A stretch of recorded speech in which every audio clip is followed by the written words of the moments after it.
Hey everybody, welcome back to my channel. My name is Kidlot404 and it just seems like this E3 was so jam-packed with so many games that I want to play. Pokemon X and Y included in that bunch. And let me just say as a preface, I've been a huge Pokemon fan for quite a long time. I really was into competitive battling back in the day. I used programs like Shoddy Battle and Pokemon Online. I used Smogon and Bulbapedia and things like that to try to make me a better Pokemon battler. So, I have a fond memory of Pokemon and it's always been in my heart, but it's kind of been a while since I've actually last played a Pokemon game. Pokemon Diamond actually being the last Pokemon game that I played. I actually did skip Black and Black 2.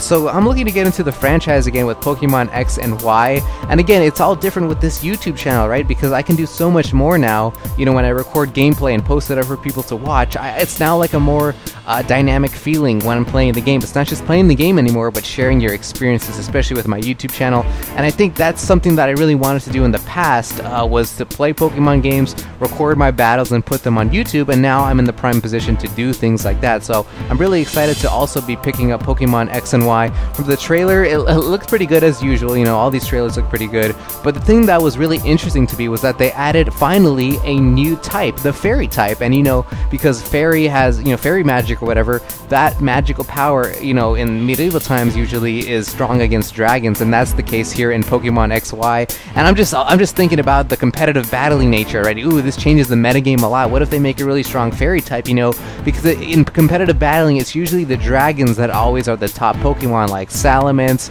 Garchomp, and so on and things like that. And it just kind of rattled my mind, all these possibilities. That's the kind of thing that I like, these like strategy type games, to be the best battler. I like that sort of stuff, and it just reminds me of the good old times when I played Pokemon in the past. So I'm looking forward to it, purchasing Pokemon X and Y. And another thing that I really like too, that I forgot to mention, was the fact that it seems now that Pokemon are more lifelike. You have to take care of your Pokemon rather than them just being your slaves. You know what I mean? Imagine, back in the day when you just bred them with Dittos and you just like created 100 Pokemon and you just released them in the wild and didn't even care about them. You know what I mean? I kind of like it now that you have to actually care about your Pokemon. So that's pretty much it. It looks really interesting and I can't wait to get my hands on it as usual. It seems like this fall and this winter I'm just going to be playing a lot of Nintendo games. So that's it. My name is Kidlot404. I'll see you in the next analysis video. Peace.